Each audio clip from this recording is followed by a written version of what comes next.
It's an iconic rivalry to be ended with here at the Emirates as the players start their walk out into the arena. Yeah, you guys heard it. We're starting today with Man United versus Arsenal. And yes, we don't have a game, but I thought it would be a good idea for us two to go against each other to see who's actually in a better position, go through a combined 11, go through our teams, and just break it down to see where we're going to be in the future. And guys in the comment section, thank you for being here. Today, I got the boy Daniel. Daniel, tell the people what's up, man. What's up? What's up? I'm good, man. I'm good. How are you? I'm good, man. Tell the people about your channel, man. Some people might not know about it. Yes, you can find me at Devil Details MU on Twitter. If you follow me on Twitter, I'll put my updates there for the content that's coming. If you're an inquisitive mind like me and you like tactics and you like to break teams down and stuff, my channel is dedicated to breaking down Man United, basically. So yeah, if you don't care if it's Man United, Arsenal, any team, just like watching breakdowns, follow me on Twitter and you'll see the updates for the content I'm making. Cool. Okay, so let's get into Man United versus Arsenal, the rivalry. There's been a lot. And 1 second, we got some comments already. So let's begin with Roy Keane. Roy Keane, from the beginning, from Arsene Wenger to Sir Alex Ferguson to now. What do you think about the manager situation? Because arguably we had the two best Premier League managers, and now we have two of the most inexperienced managers in the Premier League, I would say. Yeah, it's interesting. I never thought about it that way. That's a good question from Roy Keane. Yeah. You know what? Because I'm a Man United fan that grew up in London, the rivalry was intense for me. And I can't lie, I do miss the Man United-Arsenal rivalry. We're both, the kings of English football. Yeah. But truth be told, Sir Alex Ferguson wiped the floor with Arsene Wenger. Arsene Wenger was a better coach, probably a better scout himself. Wenger, came close to signing all the best players. But if you actually look at the fact, Arsenal... This is one of the things that people try to sort of use against United and the Arsenal rivalry is we spent more money. But the argument I made last time, and I make it again now, is that on paper, your team was, in my opinion, as good as ours. We maybe had a bit more strength and depth, but Henry and Bergkamp as a duo, you could argue stronger than the quartet of York, Cole, Shaw, and Sheringham. As I said before, I'm a United fan. I could admit Vieira was better than Keane. I could see an argument for Pires over Giggs. Our centre-backs in the 90s, no one talks about Ronnie Johnson. No one talks about David May. The Bruce and Palace era was before Wenger. So, once Arsene Wenger built that team, the reality is when you look back at it now, 3 Premier League titles and some FA Cups, the doubles. We know the Invincible for one season was a great achievement, but Pep's eclipsed that already in a short amount of time. It's a possibility that Klopp could eclipse what Wenger achieved.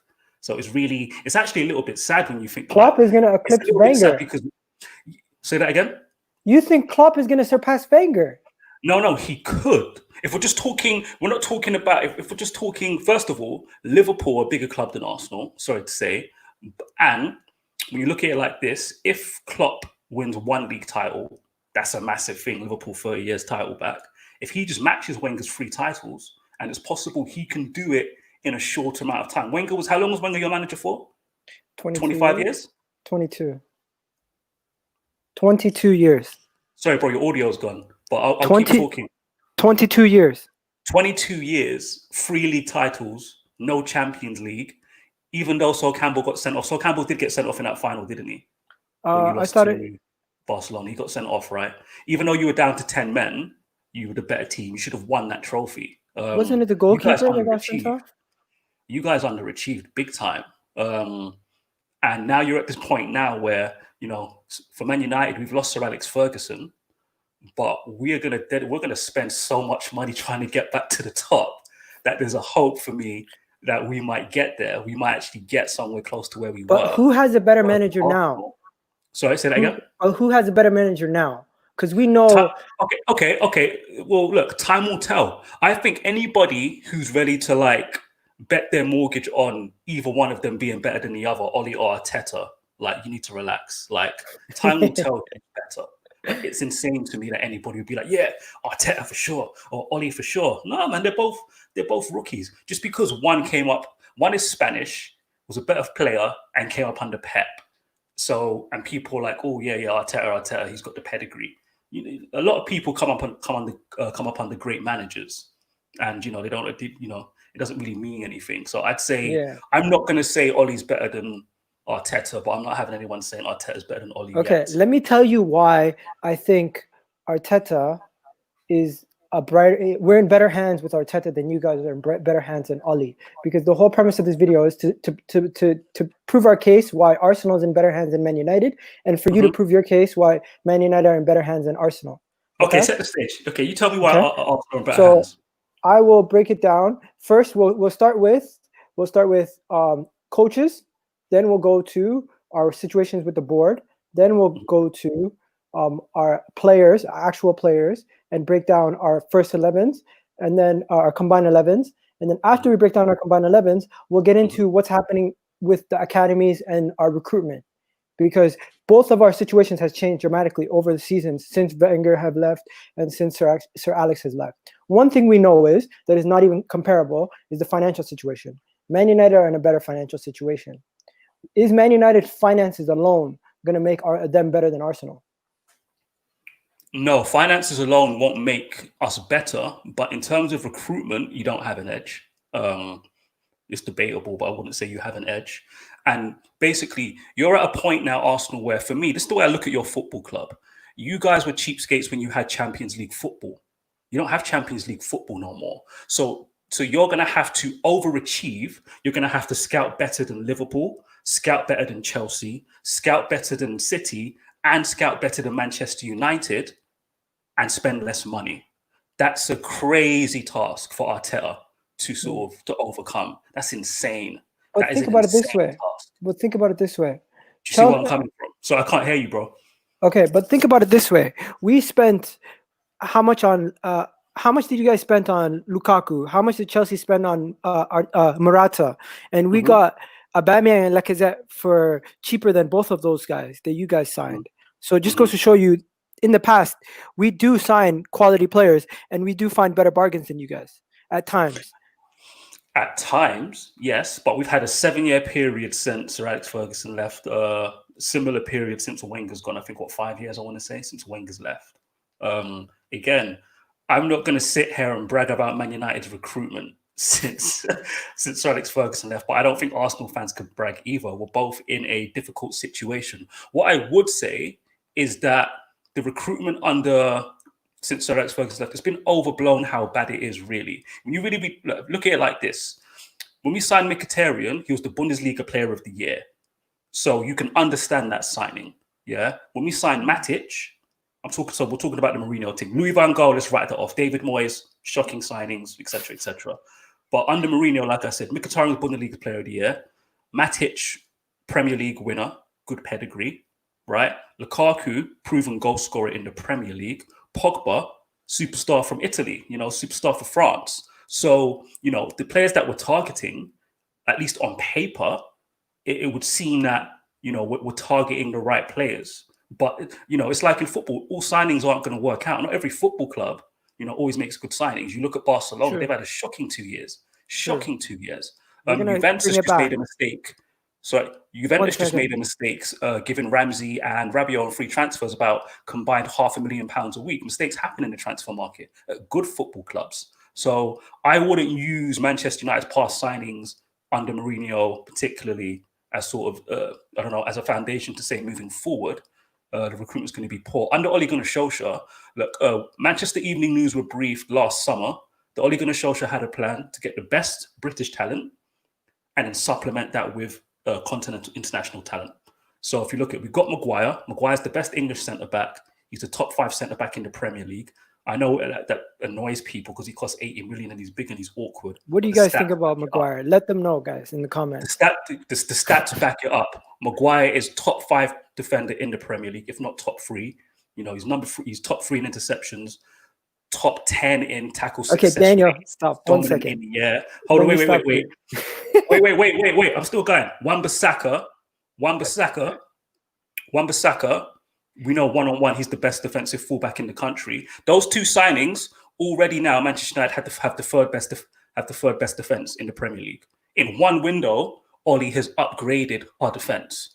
1 January window, he's upgraded our midfield big time with Bruno Fernandes. There's no doubt Bruno Fernandes is quality, and we haven't had Pogba all season long. We may not have him for the future. We'll have him for the next 10 games. But if you look at it, and Daniel James has been a decent signing. For 12 million, it's like he was always going to be a decent signing for 12 No, million. yeah, he's a bargain. He was a good little bargain. Yeah. So, and on top of that, let me just add this very quickly in regards to transfer policy. Ed Woodward is no longer involved. Woodward's no longer involved. That's a blessing. He may pay too much money. Him and Matt Judge may get the contract wrong, but I don't think they will because Bruno's deal doesn't seem inflated. It seems like it's under 150 grand a week, which is a good deal for a player of his caliber. Similar deals with Wan-Bissaka and Harry Maguire as well. So Ollie's first 2 windows, you have to give him an 8 out of 10. So at least transfer policy under Ollie, the strategy that he seems to have, the players we're targeting now, as I said, the theme is get the best British talent and then supplement that with international talent. So then that's why that's why you see us linked to Sancho and Grealish, so, like from credible sources too. These ain't pie in the sky transfer rumors. We're really going after these guys. So you can see the transfer policy under Ollie is way better than it was under Mourinho. Like under Ollie, we're not going to go and sign someone like a Sanchez. Mourinho didn't need Sanchez, right? This summer, if we still had Mourinho, we would have threw money at Dybala when he didn't want to leave Juventus. Juventus were trying to force him out the door. Yeah. They've recovered that situation. But this, for me, is signs that the Manchester United transfer policy, for me, is headed in the right direction. Let me stop you there, and let me say, I personally think our recruitments are similar in a situation where our backroom staff and some of the people there have been making silly mistakes where they're throwing money at certain situations and they're not really thinking through their recruitment with a strategy necessarily. And now I'm starting to see a strategy at Man United, and I'm also starting to see a strategy at Arsenal where Man United seem to be getting young up-and-coming talent, and Arsenal also seem to be getting young up-and-coming talent with a mixture of elder statesmen to help out those young players also get older and get better as they go on. But the thing with me is, I think the person out of Ollie and Arteta who the club sticks to their strategy of recruitment the longer is gonna have the more results. Because if we both just say scratch that, the next manager that comes in after Ollie or Arteta, we change everything and we get everyone else out, that's not gonna work. Because constantly getting rid of every single player that you think is not good, you're actually putting yourself back. Because you can't replace the whole team in one window. As much as fans want to replace the whole Arsenal team or all the deadwood at Man United, I always hear about deadwood, but you can't get rid of every single deadwood player, even in Football Manager, in one window. You can if you take over the other teams and buy your own players, which I've done in that game. No, you make some great points. So at United, we've got a lot of deadwood. We've got Marcus Rojo, we've got Phil Jones. Phil Jones is still there, shocking. Look how long it took for us to. Valencia had to semi-retire, or did he actually retire, for us to buy a right back? We only got Maguire because Smalling went on loan, and we finally found a way to get Marcus Rojo out on loan. It took us forever to sell Darmian, forever. So this is actually one area where Manchester United need to improve. Like, we need to get the deadwood out quicker. Like you said, it takes time. You can't do it all in one go. Ollie's already got big players out because they're the biggest problems in the dressing room. That's why he got rid of Sanchez and Lukaku. He kept Pogba for a reason, by the way. Pogba's not the problem people say he is. He really, really isn't the problem people say I honestly believe that is Man United. That is actually the most hateful I've ever seen a fan base towards a player for no reason. Pogba at Arsenal would be their best player for the past 10 years. I'm telling you that. Yeah, no, Pogba, truth be told, Pogba's first season was about 7 out of 10. His second season was I'd give him about 7.58. His third season was half and half. It was about a 5 or a 6 under Mourinho. Then for about a month, he was 10 out of 10 for Ollie. Then the last few months, he was average. He's had a mixed bag at United, but the way it's perceived by his haters, he's been terrible the entire time. He hasn't. Pogba's the only player that's been asked to basically do everything for a team. The way I always put it is like this. If you look at Rafa Benitez's Liverpool team that he had when he challenged United for a season, for example, and won the Champions League, they had Mascherano ball winning, and that was his main duty to win the ball back. Alonso's main duty was to play make. Gerrard was the spectacular player just behind Torres with the like spectacular assists. Yeah. We asked Paul Pogba to do all three of these things on a game-to-game basis. Teddy Sheringham recently came out and said, "Oh, Paul Pogba doesn't get the team out of the mire the way Roy Keane did." How often did Roy Keane have to dig out that Man United team that he played with? At Manchester United, like when Pogba's been around, it's every other week. Every other Yeah. week, he has to try and dig the team out of the mire, and it's not realistic. It's not realistic. Yeah. I Let lost me my just train of cut thought. you off Where did we here. start this? We got a Brian, question. We got a question, and this is gonna get into the academy. Basically, our academies have been producing good players, but we've also been signing young players. We signed Guendouzi, and you guys have Scott McTominay. What do you think about them both? Because I think they both have bright futures. Joseph is basically saying. You're going to get me in trouble here with this question. Number one, I didn't know how young Guendouzi was. So I only know He's how young 21, he I is think. because you were on the football terrace. I've never Yeah. seen anybody else bring up his age ever. People always talk about him as a player. I've seen Arsenal fans like just absolutely slate him, but you're the only person I've seen actually bring up his age. I had no idea he was a teenager. No idea, because he came from Yeah. nowhere. Where did he come from? You know what I Second mean? division France. McTominay for me has a very, very, his ceiling isn't very high, to be honest with you. He's 23 going on 24. And ultimately, if Manchester United get back to where they want to be, McTominay will be a squad player. McTominay is not going to be a starting 11 player in a Manchester United team that's challenging for titles or winning Champions Leagues again. He's 22, but right? don't get Scott me wrong, McTominay. Scott McTominay, he's important for the dressing room. It's always Manchester United. We pride ourselves in having academy players in our squad, in our team. They respect the football club. They give it their all. And when they go and get tough, you can rely on them. And that's Scott McTominay's value. He's a good player. He's not excellent at anything, though. He's really, really strong. He's a good tackler. His passing's okay. Movement off the ball's okay. Technique is okay. He's not, you know what I mean? He's like a jack of all trades type player. But like Both I said, his players ceiling are under 23, but they're both over the. One is 21. Guendouzi's 21. He's not a teenager, and Scott McTominay is 22. Question I have to the guys in the comments is: who would you rather have at 22? Arsenal? Yeah, he is. Who would you rather have right now? I don't know when his birthday is, but I know he's 22. I just looked on football. What do you call it? One football app, I think. What do you call it? Scott McTominay or Guendouzi? Who would you rather have? One guy here already is saying Guendouzi, absolute trash. People love glorifying him and Xhaka. These players are talentless. You want what? Barmet meters for midfield. Santi Cazorla and basically Fabregas. These kind of guys, those are the kind of guys you want. Guendouzi has no redeeming skills. Wow, Maximus, that's harsh. You know what, Maximus, if you want to come on, I'll let you speak. Can that I point. respond to that? Let me respond to that. From what I've seen of Guendouzi, when I see, obviously, I watch Arsenal fan TV for the banter in it because it's funny seeing troops of them guys get angry when Arsenal lose. Guendouzi is one of those players that I don't think you could say ever cheat the team. He always seems to be running around like a madman. His quality on the ball is hit and miss, but I think he's a good. I think do you know what it is? People need to sort of be able to distinguish when you say someone's a good player. That's all you're saying. So like you referenced Football Manager earlier. They have like descriptions for player quality, right? Very poor, average, okay, good, very good, excellent, superb. So if I say Guendouzi's a good player, that means I don't think he's a very good player.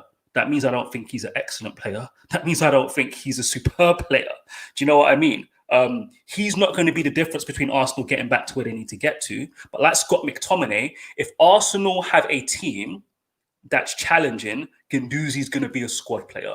In a central midfield, if you played 2 in midfield, he's going to be your 4th choice. If you play 3 in midfield, he can be your 3rd or 4th choice. Do you get what I mean? But obviously, he's not. If you want to get back to where you're getting to, you don't want Guendouzi being in your starting 11 on a regular basis. Okay, let's get into the next debate. I don't want to call him trash. He's not trash. You know what I mean? Okay. Everyone's saying Scott McTominay is levels above Guendouzi right now. Do you agree with that? Levels above? No. No. Okay, that's fair. Now I put it like this. If an Arsenal fan is saying to me, if like that rating system I just gave, that description, I say it again, from average to good to very good to excellent to superb. If you're saying to me Guendouzi's average, and I'm saying McTominay is good, then he's like 1 level above. He's not levels. Okay. Do you know what I mean? He's not levels. I was going to save this for later, but let's get into this now. Since we're talking about young kids. What is that kid, Brandon Williams or Saka? Because what you've seen of Saka, would you rather take him or Brandon Williams? Saka. Saka, but right? But based on talent, Saka is more talented. That's obvious to see. But what is Saka? Saka is a left winger who has been forced to play left back to help out the team. and Then he's we're comparing a left winger to a right-footed left back who probably should be a right back. okay. So It's a that's weird. not fair. It's Do not you know fair. what I mean? It's not really fair. He's obviously more talented, but if he is like, yeah, Saka, look, Maximus is right. Saka is quality. He is absolute quality. But I wouldn't. Yeah, I think that's not. I don't think that's a fair comparison. I don't think that's a fair comparison. As fullbacks, I'm taking Brandon Williams as Okay. for a fullback. Like if you put them both in good teams and ask them to do the exact same job, Saka's going to get his peak for Saka. Put No, Saka in a team where he has Saka, to defend, Brandon Williams will be fine.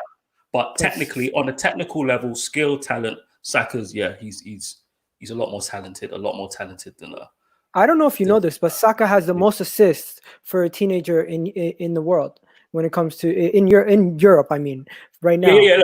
Look, going forward, look, I'm not a delusional Man United fan. Going forward, there's no comparison. There's no comparison at all. Saka's a baller. But maybe defending, yeah, maybe Brandon Williams, because honestly, Saka hasn't had to defend much because his overlapping game has made people scared to come down that side. They've literally had to go the other side. They basically abuse anyone who's on the right back position, and our left back position is basically not attacked at all because our left back situation, you don't even need to have a good left back there. We don't get exploited from the left because our attack comes from our left side. So teams know if they go from our left, the counter attack's on and they're screwed. So they don't really come down our left. They mostly exploit our right hand side because people think Ainsley Maitland-Niles and Bellerin are weak right backs, and that's what happens. Now let's get into this situation. Goalkeeper. We're going to talk about it for the combined 11, but do me a favor. Can you check something for me? On this subject, do me a favor. Yeah. I'm quite sure De Gea or Leno? De Gea and Leno have the same amount of errors that lead to goals in the same time period. I'm quite certain. So my question is, why is the perception of David De Gea so bad when they've made the same amount of errors that lead to goals? Because that's what I want to know. Let me find out. I'll tell you why I'm asking this question. I'll tell you why. Like I said, it's the perception of it. The perception is David De Gea is in decline, but Leno's in good standing. They've made the same amount of errors that lead to goals in the same period. And it's not as if, let's get something clear, David De Gea's reflexes are not in decline. I haven't seen David De Gea do what I've seen. Like, he hasn't got a positional sense issue. He's not declining as his tactical awareness, his ability to position, his ability to anticipate what's going to happen, his one-on-one ability. None of these things have diminished with De Gea. He's just making horrible lapses. He's not even doing one of the things that I've always noticed about Lloris, for example. Lloris, you can beat Lloris with a curler because he positions himself always way too. If the curler's going to go to the left, Lloris is always half a step to the right too much. Those are little weaknesses that I see in certain goalkeepers. De Gea doesn't have those weaknesses. His weaknesses is the ball's here, he's supposed to catch it, and it goes through his hands. He's supposed to gather the ball, and it goes through his legs. Those are the mistakes he's making. It's a concentration issue with him. And this is what I'd say to people who are counting David De Gea out. People did this to Edwin van der Sar. He left Juventus and was rotting at Fulham. Edwin van der Sar was playing for Fulham. If you're watching this and you don't know, if you're a youngster that's like 20 or you're in your early 20s, they don't know this. Tell them. Edwin van der Sar was playing for a mid-table football club called Fulham, and he had pedigree as a winner because he played for Juventus previously. But because he declined, he just ended up at Fulham, and then United picked him up, and look what happened. Goalkeepers age differently. It's not difficult for David De Gea. If David De Gea cuts out those big errors, what are you going to tell me? What, his reflexes aren't there? They are there. His position is poor. But what you have to remember is from exiting the World Cup up until basically December this year, basically up to the January window, De Gea had the most errors leading to a goal for a goalkeeper in the Premier League. I don't remember what happened after that, but wait. With seven, correct? How many has Leno got? 1 second, I'm trying to get the numbers. It's a struggle out here, but 1 second, I didn't do the research for that. No. It's not an easy one to find. I've seen it before though. Do you know what it is? I saw the BBC covering it, right? I saw the BBC covering it on one of their shows, but Leno was in the list. That's why I saw it, and I was like, "Huh? Leno's in there." I just watched. But you also have to realize. Okay, I have a list here. I think. What'd you say De Gea had? De Gea had. It's either 7 or 5, but they're both from the same. Okay, I'll tell you this right now. On the list that I'm looking at, it says the goalkeepers that it has on here. It says Leno is on there, Pickford's on there, De Gea is on there. You have actually Alisson Becker has 3, surprisingly. The Bournemouth keeper. So it goes De Gea, Pickford, Leno, and then the Bournemouth keeper. So Leno's literally 3rd. Yeah. Bournemouth keeper, and then you have a bunch of guys that they're naming from like last season. So it's like yes, Leno's up there when it comes to errors, but I'll tell you this: Leno does have something up his thing. He's on a worse team with a worse defense, and to be honest, he should have more saves than De Gea, of course, because we take more shots. But yes, De Gea is a better shot stopper. But to me, Leno has been literally our best player. De Gea, you can't say De Gea has been your best player. No, do you know what it is though? Who's this Mr. McMichael 87? Mr. Michael 87 saying De Gea is in decline. He's not in decline. It's a blip. If you know your history of goalkeepers, don't count them out. Goalkeepers age differently than all other positions. They age differently than all other positions. It's David De Gea. He's at a point of his career where he came to Manchester United and struggled, improved, was the best goalkeeper in the Premier League for a minimum 3-year period. You could say a 5-year period. He's the best goalkeeper in the Premier League. He hasn't been his best over the last 2 years, but he's at an age where he can recover, and he can. If United elevate, if the defense gets better, and he doesn't make those lapses, what are you going to say then? Like I said, nobody can show me evidence that De Gea's shot stopping, his positional sense, and his one-on-one ability, which he's known for, has declined. You can't. All you can show me is that he makes big concentration lapses. Okay. If you want to put your money on David De Gea over the next 2-3 years, having the same amount of like those type of concentration issues, then you're going to lose your money. This is what I would say though, right? Leno. Can you see this comment though? Where his best moments are coming. David De Gea's already had his. David De Gea's already has his, but his highlight reels are set in stone. Yeah, they're there already. They're already there. Leno's best moments are coming, and they're going to keep on coming if Arsenal don't sort out that crap defense that you have. So, you know what I mean? Oh man, I think everyone here would agree with you, even though we're Arsenal fans, that our defense is trash. But I'll tell you this: if you had a one game, you'd have De Gea. But for this season, Leno has been better. Yeah. So in our combined 11, who would you put in? You know what? So combined 11, I'll give you Leno. And do you want to know why I'm going to give you Leno? Why? Oh, actually, so Saka's your left back. So he plays as a left back for you guys, don't he? Saka, right? Tierney hasn't played enough games, but the games that he has played, he's been quality. So Leno's going in the first spot. Okay, so I'll give you Saka as well at left back. Okay, we'll take Saka. Where is it? What's going on with this thing? One second. I'm gonna bring up another site to use. No. On that site, he might be listed as a winger as his natural position, even though he plays left back. Those are defenders on that. That's probably what it was. Yeah, that's what happens. Yeah. But what do you call it? I'll go Saka left back. I'll go Harry Maguire. One second. We're gonna go through this in a bit. Before we go through that, whose board is in a better situation? Because I'll break down what's going on with the Arsenal board right now.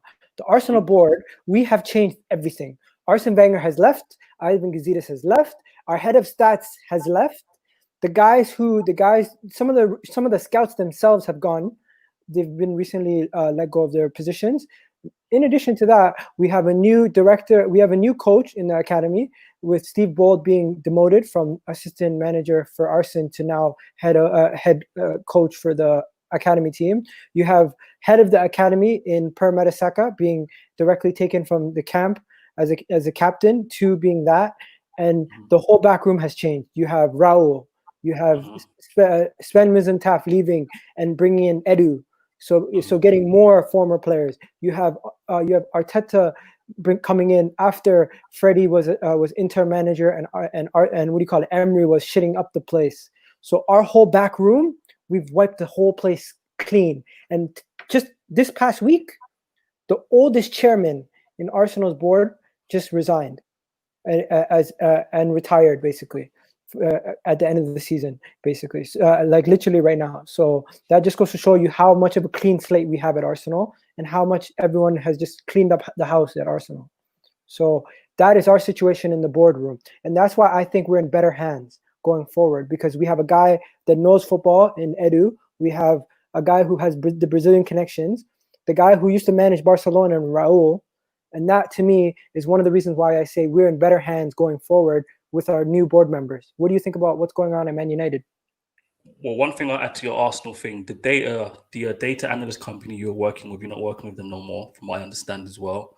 Yes, that that Raul guy DNA. from Barcelona, that one is like you're reaching with that one. That Barcelona technical team that was there when Pep was there, that was there before Pep and after Pep. Most of that team are at City now, and yeah. So that Raul guy, he didn't have complete control over Barcelona. But he did. Manchester He was. United, sorry, go on. One second. Go on.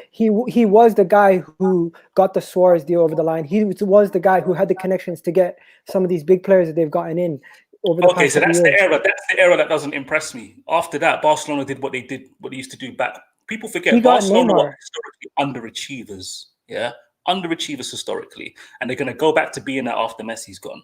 Because signing Suarez was a great one. What did they do after that? Once they lost Neymar, they went absolutely crazy and have messed up big time. Neymar and all those other guys. I'm going off topic.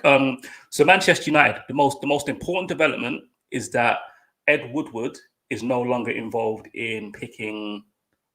He's no longer involved in that process of selecting players. We've had ex-scouts come out, people like Derek Langley, for example, talking about scouts making good recommendations for players, and there being a question mark over the people that were making decisions when Woodward's been in charge, the people around him influencing things. LVG has made reference to this. Mourinho's made reference to this. That's all changed now. That's all changed. Moving forward, one of the things that people don't appreciate about Manchester United, the reality is we actually have a good scouting network. People mock the fact that we've got hundreds of scouts. But if you've got like 100 scouts, all you need to do is to be able to process that information properly. And that's where United have struggled a bit, is getting all of that data and processing it correctly. One misconception about United as well is that we haven't used data analysts. We have.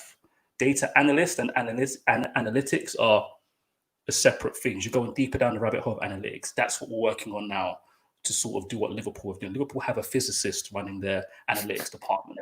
People don't realize these things. It's physicists. It's people that come from a science background who have an interest in football that are creating these different models to assess the game. It's not just it's not ex-football players. Believe that. It ain't people like Paul Merson. So Manchester United are moving forward. Yeah, Edward's not involved. He's not involved anymore. Our scouting network is pretty good. And again, people think we need a technical director, and yet Chelsea had a good technical director in Michael Emiliano, for example.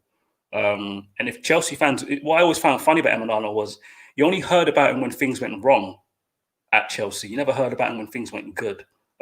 Chelsea are in a similar position to what we are, not exactly the same, but you can see even with a technical director and a good scouting network, you're going to have your ups and downs. I'd like a technical director at Manchester United, but do I trust Woodward to get the right technical director? I'm not sure that I do. So right now, this is the way that I put it. Ole Gunnar Solskjaer may not be the man to take Man United to the promised land, but he'll lay the foundations to get there. Ole Gunnar Solskjaer's transfer strategy is what's going to take United forward in the next 2 to 3 years. I'm a Manchester United fan that's invested in a proper rebuild. A lot of Manchester United fans want a shortcut. That's why they want Ole out.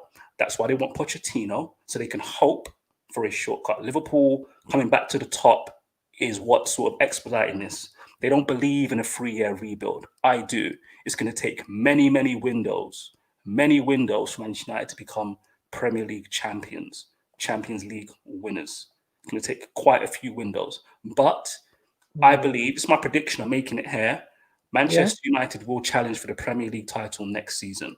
And by challenge, I mean with 10 games to go, they'll have big games that they'll probably lose. We'll have big matches that we'll probably lose and probably falter. And then for the next, the last, but qualifying for the Champions League won't be an issue. It won't be an issue. Like by December, January, February next season, or probably a bit later because the season's going to start later, if it does start later, by that time, people will know, yeah, Manchester United struggling for top 4. It's not a thing. It's not. And like I said, it's just a challenge. Daniel. We're basically going to be what Arsenal were when Wenger was in decline. You guys forget, when Wenger was in decline, you qualified for the top 4, no problem. You just didn't. You come to February, what would happen with Arsenal? You get the big round of Champions League comes back, have some big games in the Premier League, back-to-back matches, and then you're out of the title race.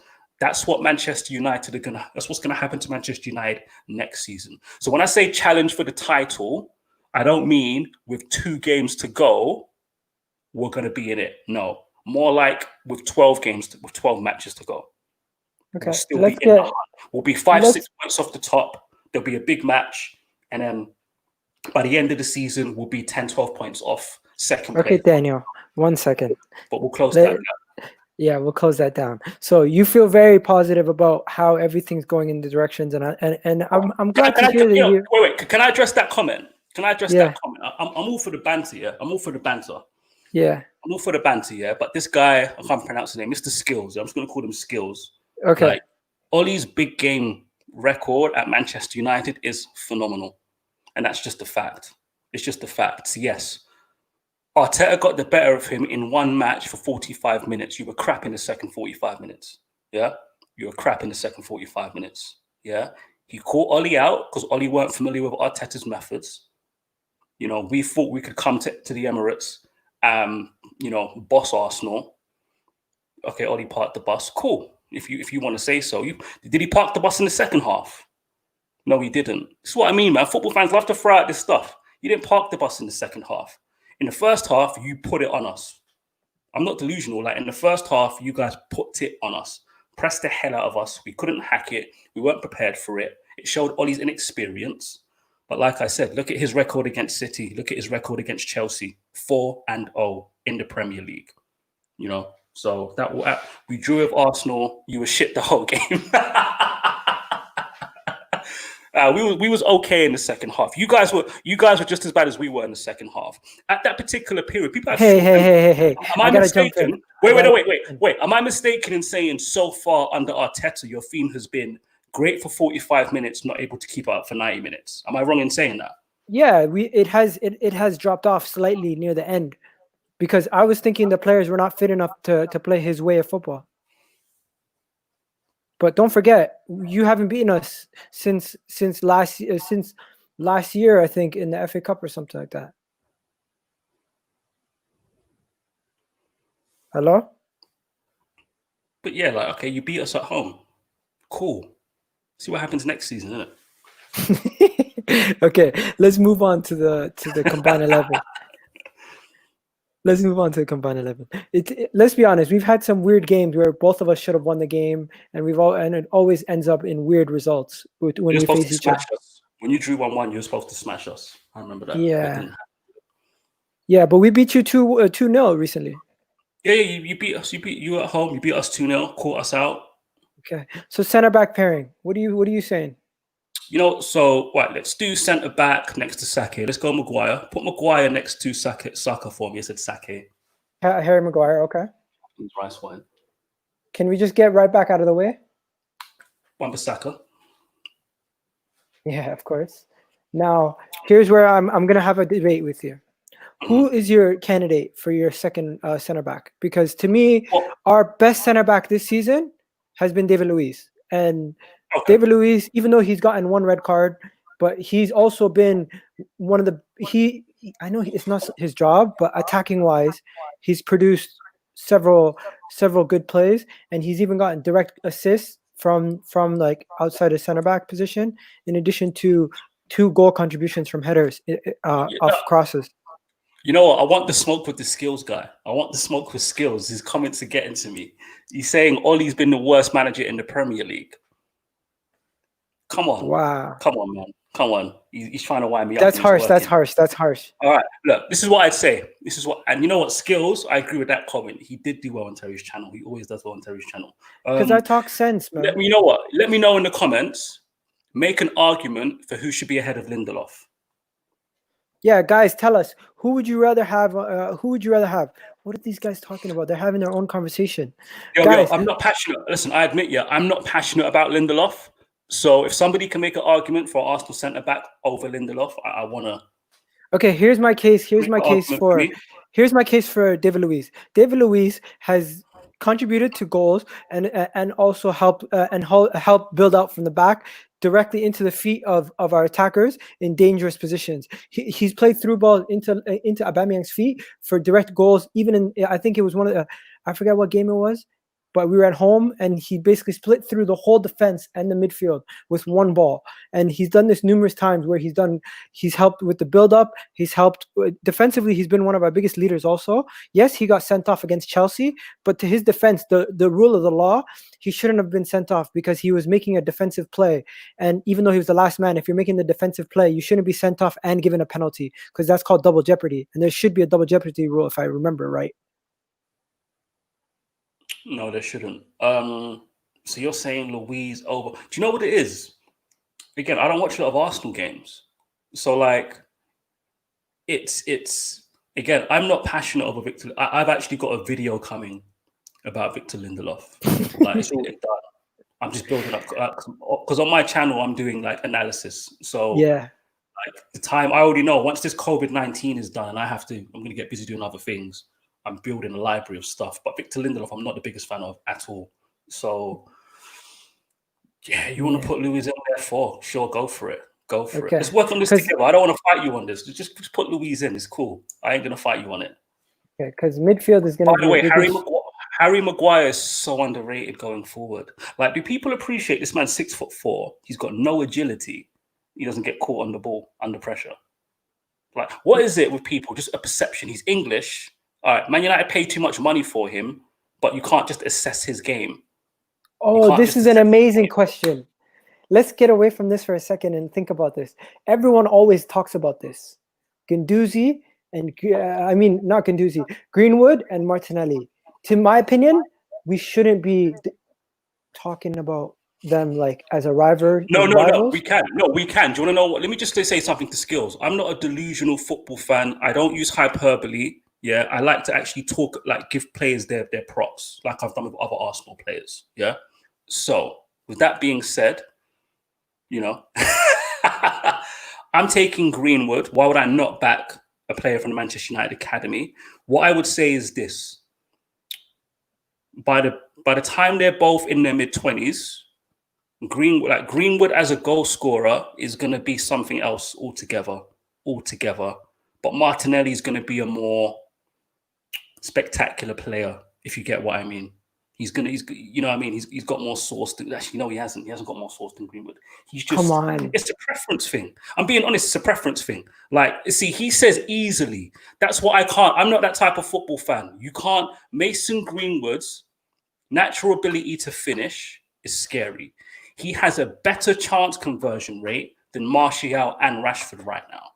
Of course. If you were to compare his conversion rate to anybody in the league, actually, it's scary. That boy's ability to finish is scary. And if you're one of them Arsenal fans that thinks Manchester United's crap, how can you account for this guy scoring the goals that he scores? Obviously, he must be on a similar level to Martinelli, like, because we both got crap teams and we both got youngsters who are doing well in it. So you must give credit to both players for being squad players in crap teams that have high expectations. No one's calling him crap. No one's calling him crap. No. But I'm saying no. But what I'm saying is you can't say Martinelli easily. If you're an Arsenal fan, back the player that you guys got. I don't know if he's from your academy or if you bought him when he was 19 and you're saying from his academy like Arsenal always do. I don't know if it's one of them situations, but I'm backing Greenwood. We bought him this year. We bought him this year for 17 million, and he really showed us, even from preseason, he was making runs from deep against Bayern Munich in preseason, literally taking the ball from half. You've seen what he did, the Chelsea goal. I think that was the highlight of the season for everybody when they seen the kid literally run from one side of the pitch to the other side and do it on his own with 10 men, I might add. So it is. Let me ask you a question. This is crazy for me. Does he remind you a bit of Luis Suarez? I was saying he reminds me of a Carlos Tevez. Okay. See, that's what What country is he from? He's Brazilian. Oh, there we go. See, this is the thing. South American players with that technical ability and skill are always going to be higher rated than somebody with fundamental ability, like just those fundamentals like Greenwood. They're always football fans like that. He's a flair. Thank you. You know what? Thank you, Mr. Lumberg Burkamp. You know what? Look at his name. His name has combined a functional player in Lumberg who was effective and got goals as a right winger, and a, just super technical skill in Dennis Bergkamp. Yeah, I wouldn't put Greenwood in a Lundberg category, but like again, if you don't listen, man, I'm a Man United fan. I'm backing a player from my academy. I'm going with Greenwood, but Martinelli, he's a top talent as well. I agree to disagree, and I'm going to take Martinelli, and I agree to disagree. Okay. Yeah, but I'll tell you this. Our academies are known for producing stars.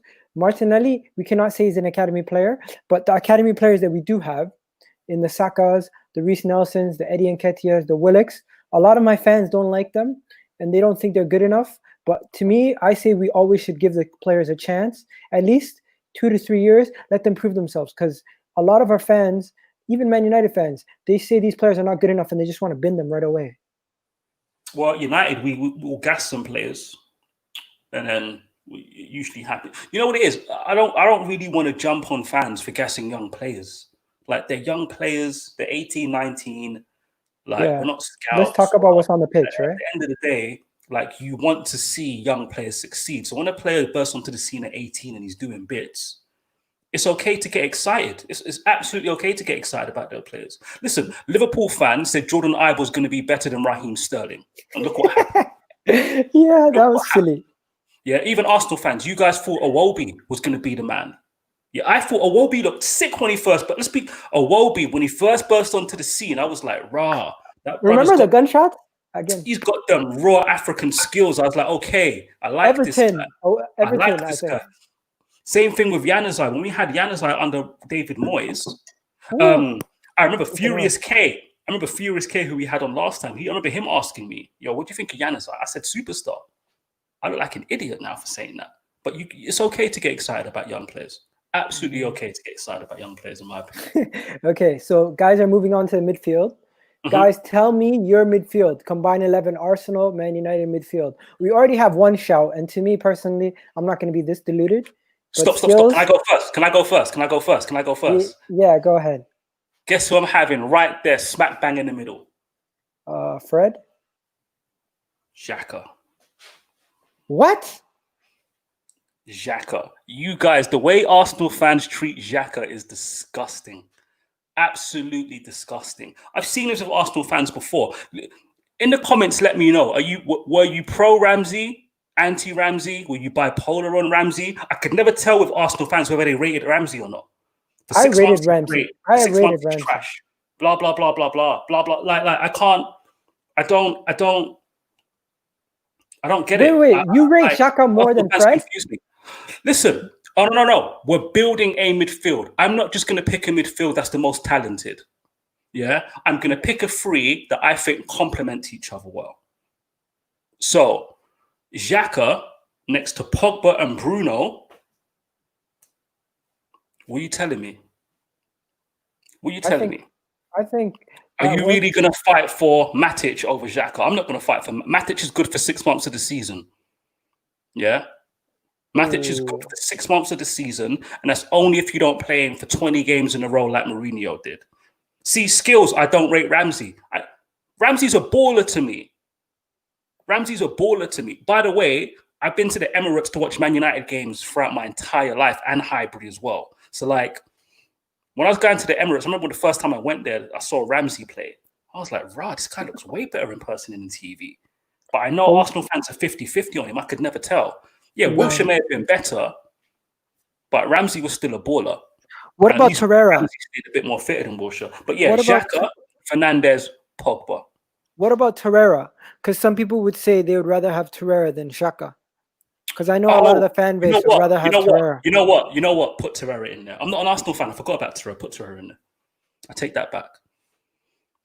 Let me just be clear. When it comes to Fred is not a single pivot central midfielder. He's not a defensive midfielder. He's not a defensive midfielder. He's not a defensive midfielder. One of the biggest mistakes Oli may make is thinking that he is. Like, if we play a midfield three with a single pivot and 2 players ahead, Matic has to be the guy in there. You put Fred in there, Fred will get exposed in there against better teams. Yeah. Big time. But yeah, no, that's perfect. Torreira, Fernandez, Pogba. That's perfect. Fair enough. Ball Xhaka's rate, decent. Okay, here's let me the tell you this. category. Let me tell you Technique, this. skill. Daniel, do you think Go it's for it, fair that fans, when they talk about Xhaka, they never talk about his production on the pitch? They only talk about the situation at when we faced Crystal Palace, where he threw the armband, and that is the first thing that is mentioned when you speak about him. And to me, we should speak about what's going on the pitch and not talk about the situation with Crystal Palace. No. All right, let me explain something to you. Yeah, and I'm not saying this to be disrespectful. As a Canadian, I don't think you can quite understand how, to a British football fan, what Xhaka did, like, you can be lined up and shot for. Yeah? To English football fans, for a captain of a football club to behave in that manner is one of the most despicable things you can do. You can forgive a football player for drink driving. Football fans will forgive a player for many, many things. But doing what he did in English football, yeah, you can't do that. I'm sorry, bro. I can't back you on that one. You cannot do that. You cannot do that. In American sports, you can redeem yourself. I remember when Kobe didn't shoot the ball in one game for the Lakers. He refused to shoot to prove a point because he was getting criticism. Yeah. Against the Phoenix Suns in the playoffs.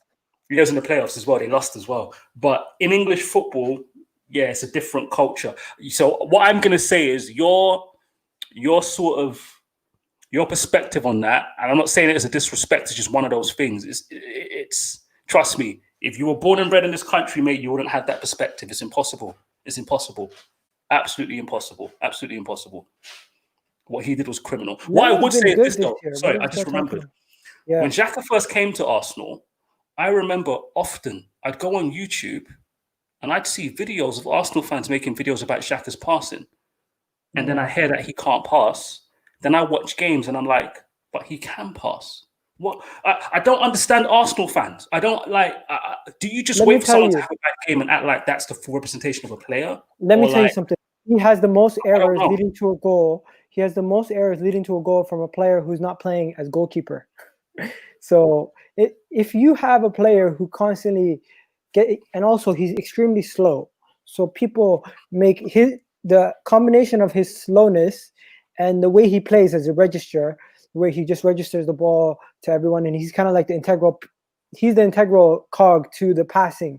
Everything comes through him in a sense, where if you need to get the ball from one side of the pitch to the other side of the pitch, you give it to Xhaka so he can make the cross field pass. A lot of people don't have that in their locker. So when he is constantly seen as doing that guy who's basically passing the ball from the left midfield spot to the right back, people say he keeps passing it backwards. But realistically, it's better he does it than pass it to a midfielder, then pass it to the guy. It's easier for him to make that long pass. But guys don't see that at a value play. I'm not going to front on you. I'm not an Arsenal fan. I don't watch a lot of Arsenal games. I just remember when he first came to the club, you guys were high on him. And whenever I watch him, he's okay. Do you know what I mean? He's okay. Obviously, when he has a horrible game, I'm on Arsenal fan TV. I'm laughing at it, and I'll see some highlights and stuff. But again, your fan base has a history on being bipolar on players. So I can't just go off your opinion that he's crap. I haven't seen enough Arsenal games and things like that to say, oh yeah, he's absolutely shite. And like I said, football fans use hyperbole too much. Most players aren't absolutely crap. They're just like average or good. And you want very good, excellent, or superb, as I said before. If you use that language to describe players, then you move away from just saying people are crap, because that's just lazy to me. But that's me. Should we move on to the front three? Yeah. Can I start by saying there's one side that I think we shouldn't disagree on, and I think it's the right-hand side, because you don't have anybody actually playing on the right-hand side. Whoa. So my team. Don't make assumptions, bro. Don't make assumptions. Okay, let's go. Let's start from the right, and we'll work our way to the left. Let me just say this very, very quickly. Pepe is not in my team. Okay. Pepe is not in my team. Pepe for me is somebody who, this is the way I break it down. If you play Football Manager, yeah, I haven't played it in a long, long time, but I bet any money his mental attribute stats are low. I bet any money they are. You can already know how they break him down on that game. He'll have poor concentration, poor determination, poor decision making, all of those things. Or one of the first things I noticed about him, even under Emery before he dropped him, was basically he didn't press very well, and he never ran back. If he lost the ball, he was just chilling. He lose the ball. When you see that within the first few games, bear in mind he came to this league at age 24. Yeah, he should be ready to ascend. Yeah, he should be like Gohan, ready to go Super Saiyan and Super Saiyan 2 very quickly. Yeah, if you're a Dragon Ball Z fan, you'll get the reference. Yeah, everyone should. Pepe's not in my team. Even under Arteta, you see, this is another thing that confuses me about Arsenal fans. You used Emery as the scapegoat for Pepe, but yet Arteta subs him after an hour. Why? Let them know about your YouTube channel, man. This guy didn't get the message yet. Yeah, if you follow me on Twitter at Devil Details MU, follow me on Twitter. I have some updates on my content coming out soon. I've got a podcast on there. The kid is on there. We had a good Liverpool, Arsenal, Manchester United debate. Really, really good conversation, but real nostalgic as well. But yeah, if you follow me at Devil Details MU on Twitter, you'll get the link to my YouTube channel and all the content that's going to be coming out soon. But yeah, back to Pepe. Listen, everything I'm saying about Pepe is the exact same thing about Nani. Nani, technically, sensational. Nani on his worst day, I'm going to say this again, like Pepe, Nani on his worst day will skill up 2-man, no problem. On his worst day. On a 3 out of 10 performance, you will find highlights of Nani skinning man. Yeah, leaving man for dead. But what would happen after he leaves man for dead? He'd go to shoot, the ball's going into row Z. Or when he should shoot, he should pass. When he should cross, he should shoot. Or when he makes the right decision to cross, the cross goes wayward. Nani's career at Manchester United, he put together 3 good seasons.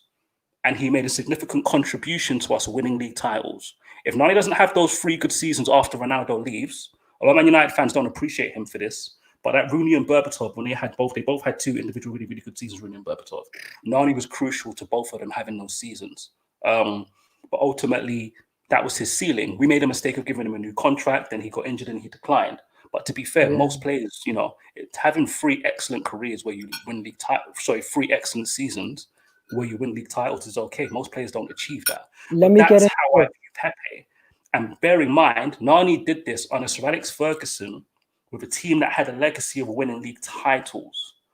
Pepe doesn't have that. Arteta's going to have to be very sorry, bro. Arteta's going to have to be very, it's like I said, Pepe's one, he's going to be hit and miss. He's going to be hit and miss. Okay, Daniel. He's going to be the highlight reel. But for me, I see him the same way Nani was. Those mental attributes were always going to let him down.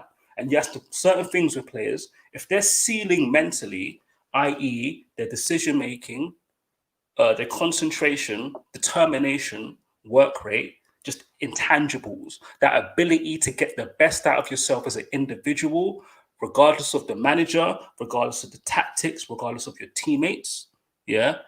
Pepe doesn't have those intangibles. He doesn't have those. And let me just say this as well, so people understand I'm not biased. I feel the same way about Martial. Martial's a bit different because he's a striker, but Man United fans will find in the next sort of 3 to 4 years, if we build a good team, people are going to be surprised what Martial's ceiling is. They're going to be very, very surprised. And it's going to be for the same reasons as Pepe, the intangibles.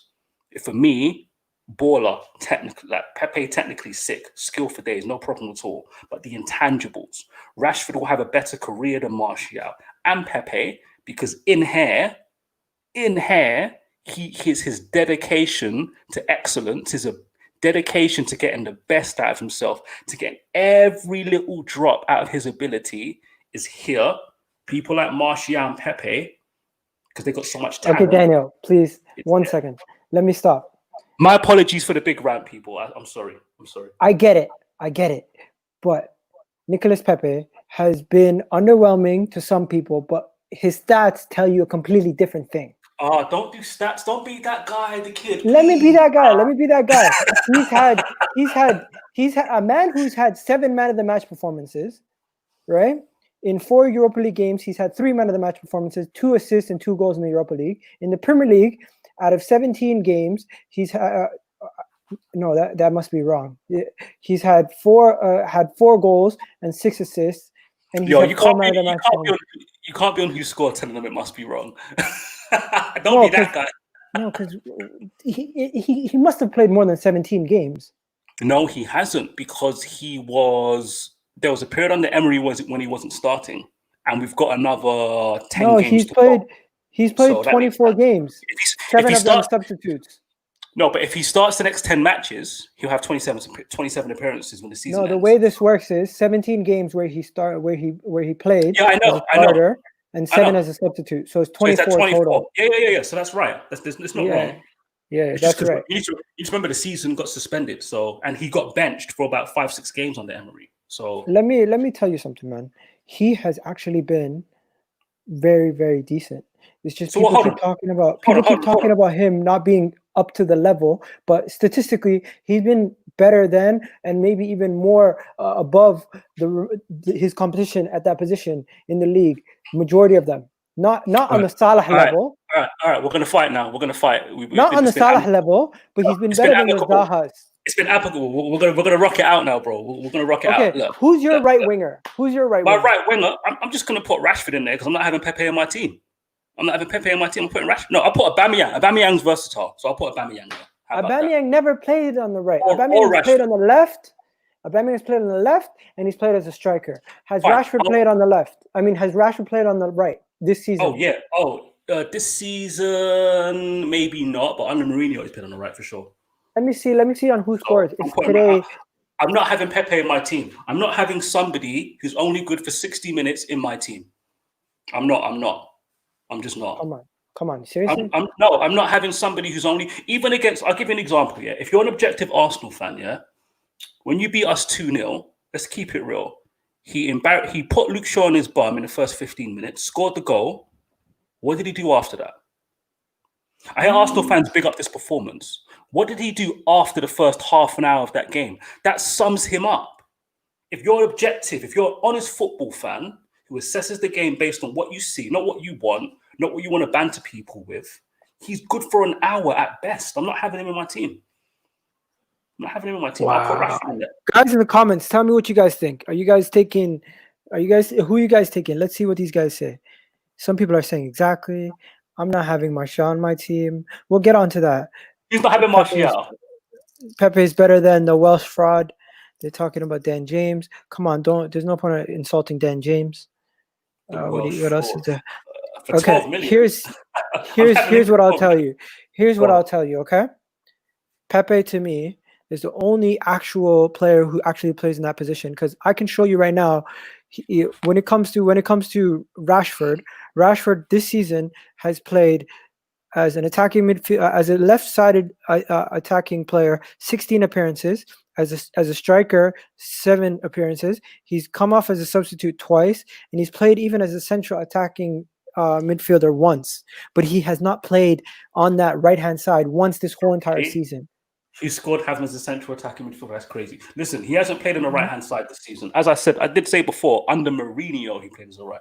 I just don't want Pepe in the team.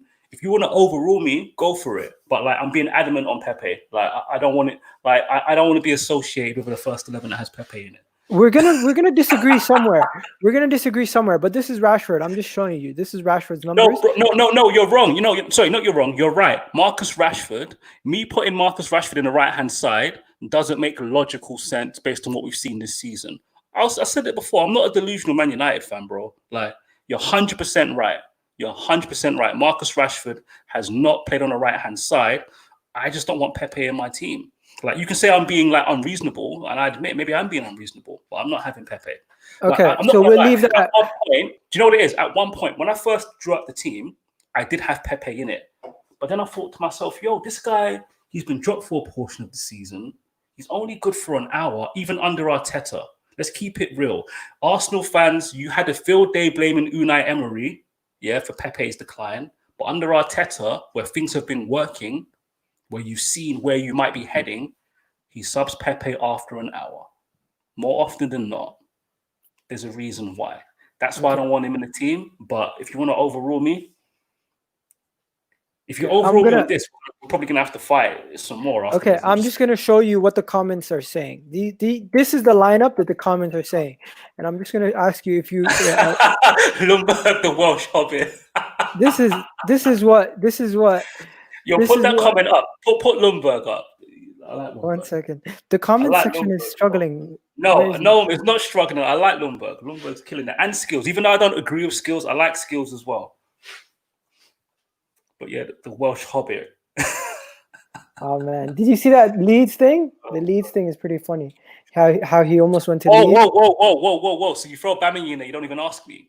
No. I'm just showing you the comment section. This is not ours. Okay, I'm just showing you the comment section has spoken, and this is what they say is their front three. Now I'm gonna take out Marcus. I'm gonna tell you one thing. If there's one thing we can agree on, I think Marcus Rashford on the left is a staple to this team. You know what? Let me say this as a Man United fan, and there are a lot of Man United fans who love Martial. And there's a whole Martial FC thing. I don't get it. No. I'll tell you what it is. Players that have world-class talent and produce it. For some football fans, they can produce it enough that people will make all the excuses in the world for them. Right? You can make the argument that I've done that for Pogba with what I said about Pogba before. The difference for me, at least Pogba, we've seen him do it at Juventus. We've seen him do it in the World Cup for France. And with Paul Pogba, we've seen at the Manchester United midfield ask way too much of him. Where I don't have the same excuses for Martial and why I don't have Rashford over Martial in that position, it is one particular one case study. This is a case study I'll put forward to you. So in Mourinho's, was it his last season or his second season? Either way, it was the second season because it's the season when we bought Sanchez in January. So definitely Mourinho's second season. Mourinho, before we bought Sanchez in January, was playing Rashford on the left and Martial on the left. And he was rotating them. Excuse me a sec, sorry. You okay? And when he was rotating them, they were effectively in a battle for that position. Guess who won the battle? Who? Take a guess. Comments as well. Take a guess who won that battle when Mourinho was rotating them for a 6-month period before Sanchez won. Take a guess who won the battle. Martial. Rashford won the battle. Did he win that battle with Martial on the left-hand side and Mourinho for that small period because he's more talented? No. He's just got better intangibles. It's just as simple as that. Marcus Rashford's ability as an individual to get the best out of himself and to survive in harsh conditions is superior to Martial's. And there are Manchester United fans that assume that when things get better, if they do get better, Martial will. We have a clause. We have a clause in the contract for Martial when we signed him that says, if we win the Ballon d'Or, we have to pay money. He wins the Ballon d'Or, yeah. Marcus Rashford is more likely to win a Ballon d'Or than Martial because he will get the best out of himself no matter what. Okay. No matter what, first, you're just saying you're not saying he's going to. Yeah. You're saying he has a better chance, right? Yes, and it's not because of ability. It's not. Martial's more talented than Rashford. It's just Rashford has that drive. He has that dedication to excellence that Martial just does not have, as far as I'm concerned. Bro, that could be a thumbnail in itself. Marcus Rashford is gonna win the Ballon d'Or. What? No. I said he's more likely to win one over Martial based on the fact that Martial has that clause in the contract that we who's better? Clause that we had when we bought him. Because that's his talent. Martial has Ballon d'Or talent, but he's never going to get it. Is never. he in that level with I'll tell Mbappe? you this. I'll tell you this. Marcus Rashford will put up the numbers to be considered for a Ballon d'Or. He might not win it. Again, if Mbappe has the same numbers as Marcus Rashford, you go with Mbappe because he's way more talented. Mbappe is more talented than Marcus Rashford. I'm telling people again. It's really, really. Again, let me be even more specific. Yeah, Marcus Rashford. This guy's asking me a question: who's better, Mbappe? Mbappe is a generational talent, and I will say he's a superb football player. He is a superb football player, Mbappe. Marcus Rashford will turn out to be an excellent football player. So let me be clear again: good, very good, excellent, superb. If you want to go overboard, if you want to go further than superb, let's say Mbappe is otherworldly. Mbappe is otherworldly. Marcus Rashford's excellent. You know, I'm not the type of football fan who's going to say somebody's crap to put another football player over the guy who I'm saying. Like, I'm not that type of guy. I assess players honestly. I give players their props. Yes, I'm talking about, but yeah, like I said, you know, Rashford, he's going to be an excellent football player. Mbappe, otherworldly. So to answer skills, Mbappe is better than Rashford.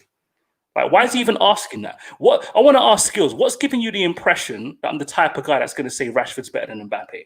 Don't take the piss out. Hey, certain guy on Sport said that. That's why they think everyone's the same. But let's move on. Let's move on, Daniel. You took Pepe off. That's a good idea. Right. So look, my front three would be Rashford on the right, Aubameyang, all that stuff I said about Martial. I still have him on the left, you know.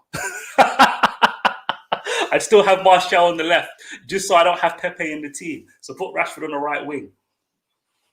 But Aubameyang, can I just say this? Like, the fact you guys got him in a January transfer window, unopposed, for 50 million, when you had no Champions League football, well done. Well done. Thank you. That's amazing. That is amazing. That is amazing. It's a shame. I feel your pain that you guys didn't get the best out of him. When I look at Aubameyang, you know who he reminds me of? Yeah, who? You don't do Van Nistelrooy. To a lesser extent, because at least we won one league title with Van Nistelrooy at United.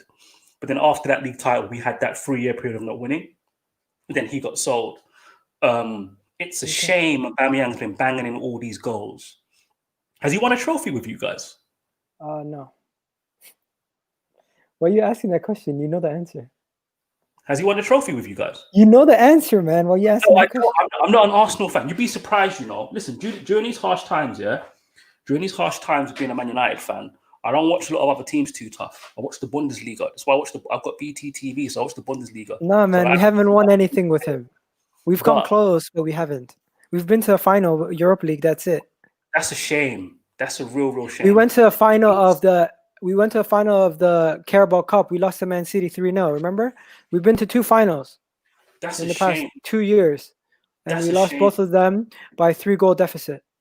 He's a top striker, man. He's Aubameyang. I haven't got a single bad word to say about him. Not a single bad word. So this is where we disagree, and this is where we disagree, Daniel. And we asked the people in the comment section, who takes that final spot? Do you put Martial in the left and you put Rashford on the right, or do you keep Pepe on the right wing? Let us know. I know this is an Arsenal channel, but try to be fair and contrarian here. Let us know who you put on that right-hand side, because this is the first time we disagree. The whole time we've agreed on everything pretty much quite fairly. But hey, it just goes to show you the teams are quite close. The difference is the money and who gets backed and who doesn't get backed. Because if you guys get Sancho, right away he goes into that right wing. If you guys get a Thomas Partey, for us, he goes and takes Torreira's spot, but he doesn't take. We're not getting Partey. We're not getting Partey. That's no, all. I'm talking about Arsenal. If we get a Partey, he takes the Torreira spot, but we don't have anything better than what you guys have. This is the thing, though. Even if you get Partey, let's keep it real. Let's talk Arsenal. You know what? We have to speak about where we're going to be in the next season, of course, as well. What's going to happen in the summer, and obviously top 4 race as well. But let's say you do get Partey. How much does he elevate your team? Like, how much better is like? And again, I find it interesting. Everybody is big on Partey after. Let me seeing him rebuttal against- quickly. Let me rebuttal quickly before you continue. Go for it, bro. Go for it, bro. Partey would immediately improve the experience of our midfield, because what you have to realize is Torreira's 22, mate. Guendouzi's 21. The oldest midfielder we have is Xhaka, who's 26. Our midfield is a very young, inexperienced midfield. Every single one of our midfielders are lightweights also. He would immediately be the fastest, biggest, strongest, most mobile, and commanding midfielder we'd have.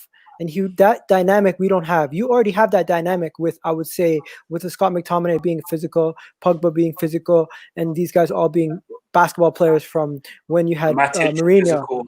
Matic. But Matic is also slow. All our guys are either inexperienced and they don't know how to use their body, or they are very slow and not good enough physically to control a midfield. So he brings one thing that we don't have, because every single player we have, they have attributes to a good midfielder, but none of them have all of them in one body. They How all old is he? have. 27. How old is Partey? 27. I think He's Partey is 26. one of those 26, 27-year-olds. I forget. That's a good age to get a defensive midfielder. What I would say, this is the thing, is We would use him. Is One second. Can we just throw Pepe in? Let's move the conversation on. Throw Pepe Yeah, in. we're going to midfield and Throw Pepe in. Throw him in. Throw him in. Throw Pepe throw in. him in. Yeah, throw him in. Throw him in. It's cool. It's cool. This ain't life or death. It's okay, man. It's okay. It's all No, good. but that just goes to show you we have more players in there than you guys. Do you? Yeah, it's because the goalkeeper, the back four is Okay, split. you know what? Put Lindelof over Louise. I can't have that. No, but I'm fair. I think it's fair to say Pepe out, but I think Do you know what it is? Lindelof over Realistically, Luis. like, it's not a big deal, really. In the end, it's because Martial is a left winger or a striker, and we've got Rashford and Aubameyang there. That's the only reason. If you let me put Rashford on the right, they wouldn't be in there.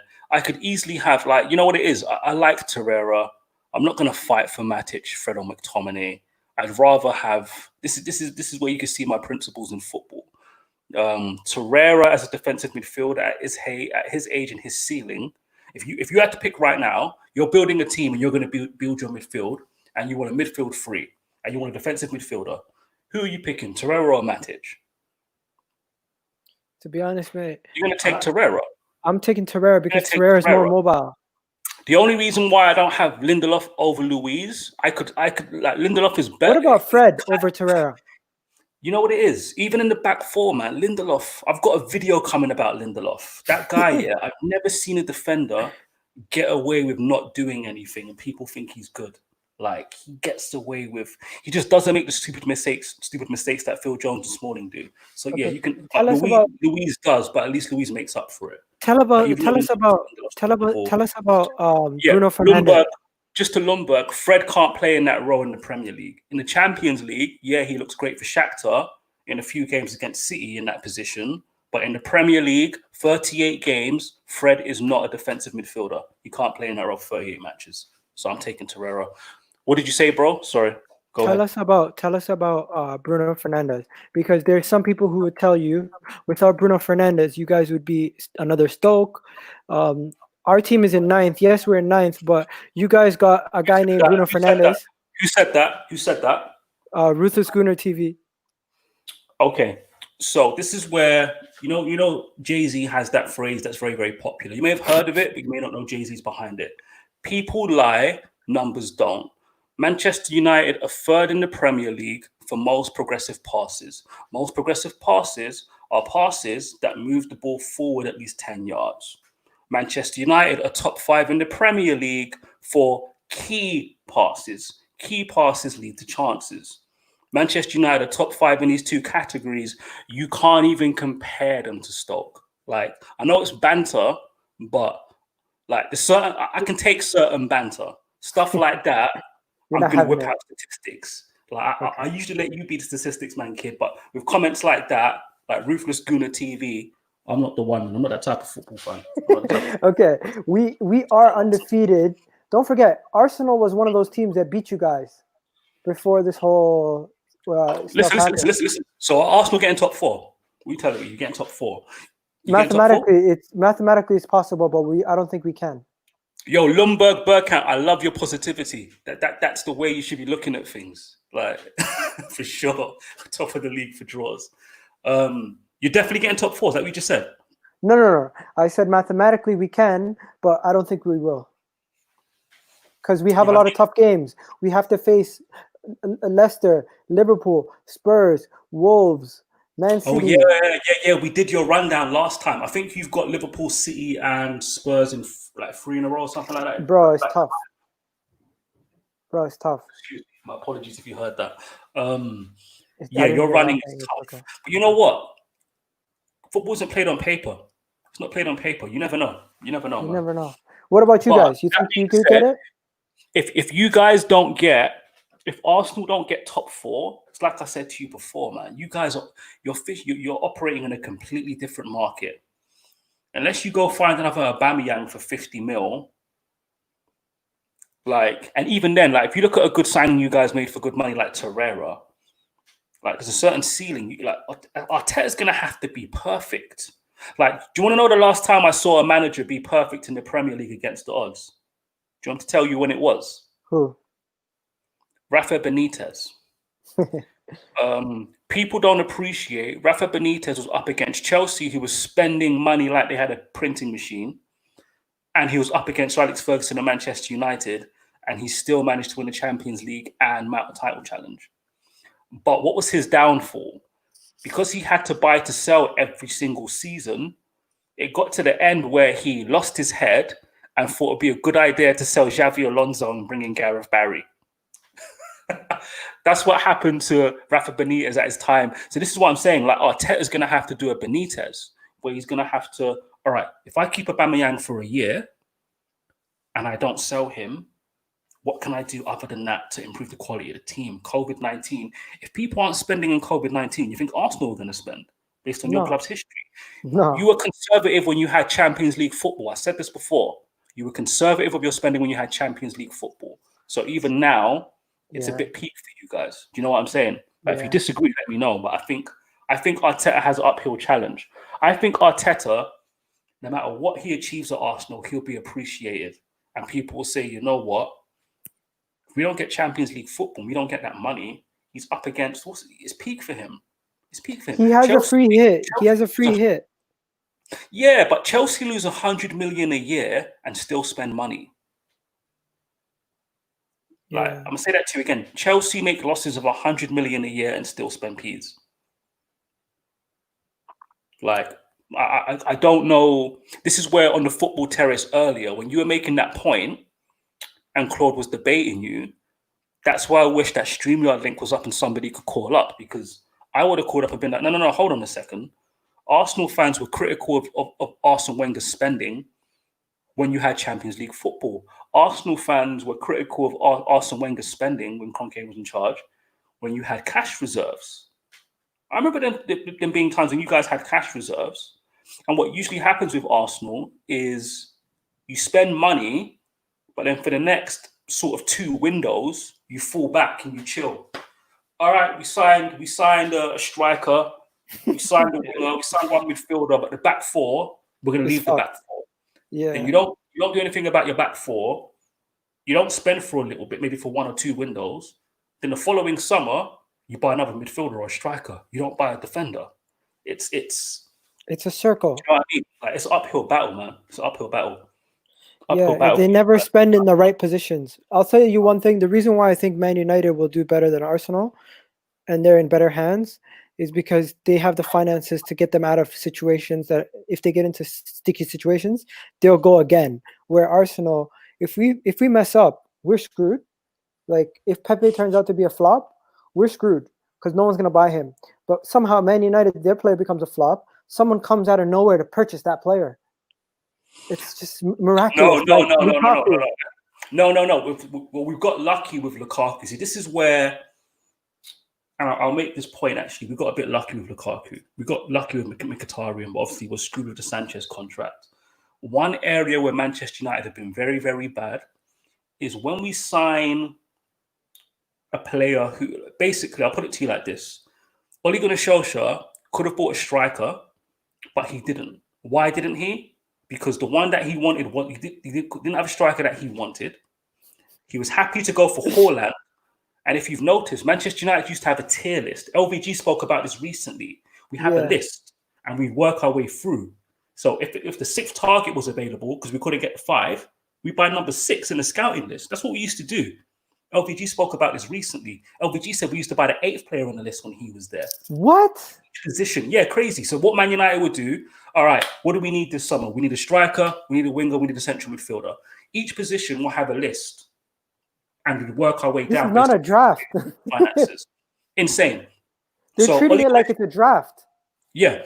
So Ole Gunnar Solskjaer having a thin squad this season was him being principled and not just saying, get me a striker to get me a striker. Oh, Juventus are trying to get rid of Dybala, throw money at him. He's like, no, that's not. He doesn't. If he doesn't really want to come, here. forget it. Yeah. He doesn't really want to come here. Wanted Haaland because he's a young player who knows how the team would have been adapted to Haaland. The buyout clause. Haaland, what other top striker did United go for? No, but the buyout clause, that's what messed it up. That's what messed it up. The buyout clause that he had. And this is the thing. We got linked with Ben Yedder, who eventually went from Sevilla to Monaco. I'm glad we didn't get somebody like him, because this is what good football clubs do with players like that whose release clause around 40 million. Juventus, Barcelona, Real Madrid. If you have a player, so for example, a Real Madrid, a Barcelona, a Bayern, or Juventus wouldn't pay 70 million for Pepe. They wouldn't have paid that. They would have paid 45 million for him. And after 2 seasons, if he doesn't perform to a particular standard, or even if you give him a new contract and then you see his ceiling, they move the player on. They don't keep that player. Or what these clubs do is they decide, okay, how much is it going to cost to give this guy a new contract? More than 150 grand a week? Yeah, no, we're not keeping it. At United, we've had a history of doing this. We keep players who don't perform and give them new contracts. It's peak. It messes up your whole transfer policy because this is what Lundberg's saying. Yeah, this is the bad thing that we've done at United. We kept giving people new contracts. Why did we get rid of Smalling and offer Jones a new contract?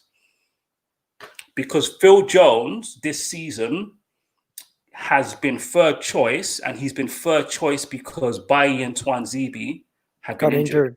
Yeah. If Bailly and Tuanzebe are fit, Phil Jones is fifth choice centre back. 6th if Smalling's there.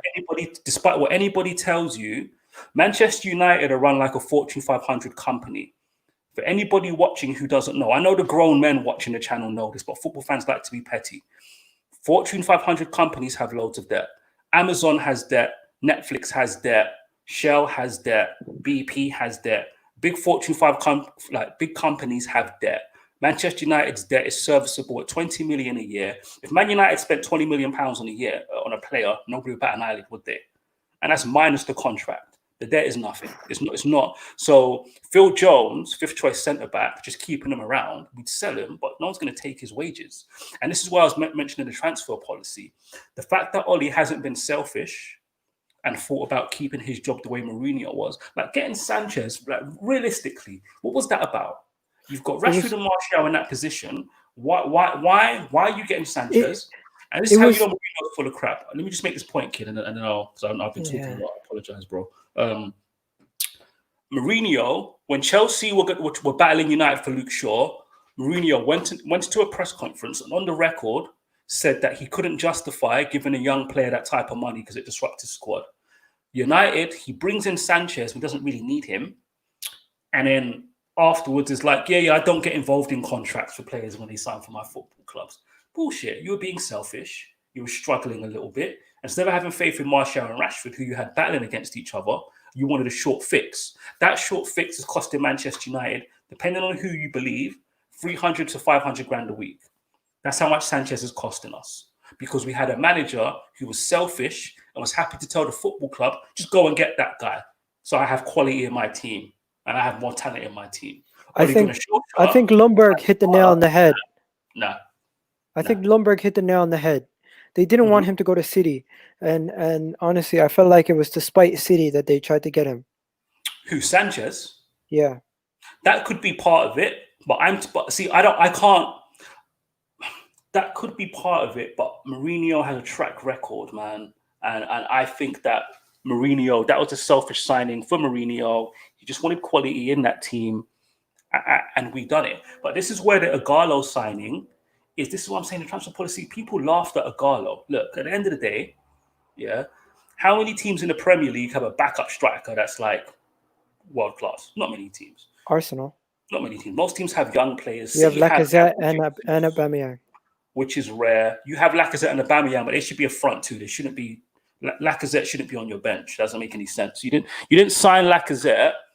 You didn't sign Lacazette for him to be a bench warmer. You signed him to be in the starting 11. Let's answer Simon Sheffield's question. He's saying Arsenal haven't lost this season. This year, Man United have four losses since. I'm a little confused. So how's top four gone? Listen, again, I don't think top four is completely gone, but realistically, you're gonna have to climb above all of those teams, and you have the hardest running. Let's look at the table. Let's look at the table. I'm looking at the table here. I'm going to tell you something. Yeah, you've got a game in hand, right? Liverpool are finishing first. Yeah, we are. Liverpool are finishing first. Man City are second. What do you think is going to happen with Leicester? Are they going to finish third? COVID-19 is the best thing that happened to Leicester. Leicester were in rapid decline. They were in the kind of decline that Tottenham were under last season that people didn't pay attention to. Leicester are not a big football club. So when a team like that is in decline, people don't bring attention to it. It's not going to be a topic of discussion. So it's not really, again, but if you're paying attention, you know, if it weren't for COVID-19, I reckon that gap between Leicester and everybody else would be a lot closer. Because of COVID-19, I think Brendan Rodgers, he's a good coach. He's going to get them, again, it's a clean slate for everybody. It's a clean slate for everyone. And he'll keep them in that top four. This is what I would say. Okay, right? Chelsea. At the start of the season. No. Let's try to keep it short for each team. Sorry, bro. Sorry. Let's try to keep each team short so we can move on to Chelsea. Okay, this is what I was going to say. Let me just break this down to you. I'm going to include 3 teams in this. Okay. At the start of the season, I thought it was Liverpool, City. I thought Tottenham would finish third. Although I knew their record was bad last season, but I didn't think Poch would get sacked and they'd fall off to where they have been. And this is what I thought about Chelsea, United, and Arsenal. I thought Arsenal on paper have a slightly better attack, but Man United's attack is close. Midfield difference is marginal. Pogba's better than all of Arsenal midfielders, but he's been injured. We know that now. But I'm saying at the start of the season, and our defense is way better. Our defense is way better than yours. Chelsea, I thought we had a better defense. They had a better midfield. We had a better attack. The differences between these teams is marginal. It's marginal. It really, really is. I'm just confident that with the games remaining, based on where we are now, we can stay ahead of the pack and at least get 5th. That's what I believe. If I'm being optimistic as a Manchester United fan, of course I'm going to say we're going to get 4th. After 4th, it wouldn't surprise me if it's Liverpool, City, Leicester, Man United, Chelsea. I wouldn't surprise me if Arsenal just miss out in 6th or 7th. Yeah. Although Tottenham have Son and Kane fit, which is peak. I'm going to stop you right there. You said Leicester was the greatest thing COVID happened to. I think Tottenham was the greatest thing ever that happened to them. Because not only did every single player from their attack almost was injured. Think about it. No Kane, no Son. Son even had time to go do military service. How much a blessing is that? He got some of that over with. Like when you really think about it. Go on. When you think about it, go on. Tottenham were supposed to face you guys. They were almost completely done, and Mourinho was getting prepared to throw everybody under the bus. It was gonna go down the drain for Mourinho, for their players, and for Tottenham. This break has been the biggest blessing in disguise. In addition to the fact that they can get the Amazon deal over the line and they can get more income from that, they almost furloughed the players and they got that overturned. Fine, and they did some good PR to fix that eventually. In addition to the fact that they have the biggest stadium in England basically right now, and they're going to be affected by coronavirus when it comes to match going income. They needed this time to get that Amazon deal over the line in order to survive. Because they've been lucky as much as they've been hurting. And one other thing, they've been away from Mourinho. They haven't had to be around him. It's a blessing. And that front three, listen, Son, can we just say why? Like Son is he's one of the top 5 players in the Premier League. No, I know he's a Tottenham player. Son is quality. This guy after Mane, I would say he's one of the up there for that position, left wing. He's a one-man band. Anytime I've seen Tottenham in a difficult situation and somebody can't put a chance on the plate for Kane, I rate Kane, by the way, but in big games, he needs people to create for him. He's not at that point where he's doing individual things in a big match. It's always Son, always him. When Kane's injured, it's always him. The guy doesn't get the credit. And who'd you rather have, Sane or Son? Going to set that team up and just let them guys do what they want. And I'm worried Son's going to come back. You know he's going to come back fit. You know he's going to come back firing all cylinders. And he could, as an individual, because right now, as a left forward, yeah, he's second best in the Premier League. Yeah, I'd say that. He definitely is, just based on output. If you think other players are talented, whatever, innit? But like, what about Sterling? What about Salah? What about Mane? No, I'm saying on the left. So Mane on the left, you can say, listen, Sterling. If Son played for Pep would have, listen, I don't know if there's any basketball fans in the chat, but I know you know basketball, the kid. Yeah. One of the points people make about James Harden at Houston Rockets is that his coach doesn't play defense. In his career, because of his system, there's a blatant, clear trend that's undeniable. Players who play for him, their numbers are inflated. Before they get to him, then after they go down. So I'm saying Sterling, world-class player, no doubt. But if Son played for City, his output on paper would be the same. But I'm just saying, as an individual, like if you give me a choice right now who I'm taking for a one-on-one finish in the cup final, I'm taking Son every day of the week. I'm not taking Sterling over him for that situation. No way in hell. But somebody said in there it's all up for grabs. I think it was Ruthless Skinner TV. It is all up for grabs. Like there's no excitement in the title race. Like Liverpool are going to play 2 matches, win the Premier League, and it's like who's going to want to watch Liverpool? It's like this is where the excitement is. Sorry, this is where the excitement is at the bottom. This is the thing, though. No, this is the thing, though. We're so elite as Man United and Arsenal fans. Here we are, depressed, passionate, and disappointed because we have to go for a top 4. Meanwhile, look at Norwich. Imagine being a Norwich fan and only seeing your team win 5 matches out of 29. Imagine going to watch that in the stadium every single week. Like this is where, as a Man United fan, I'll be honest, man. I was Ollie out at one point. Oh, I'm on Ollie bandwagon now, to an extent, and a part of it is because, like, I'm fortunate.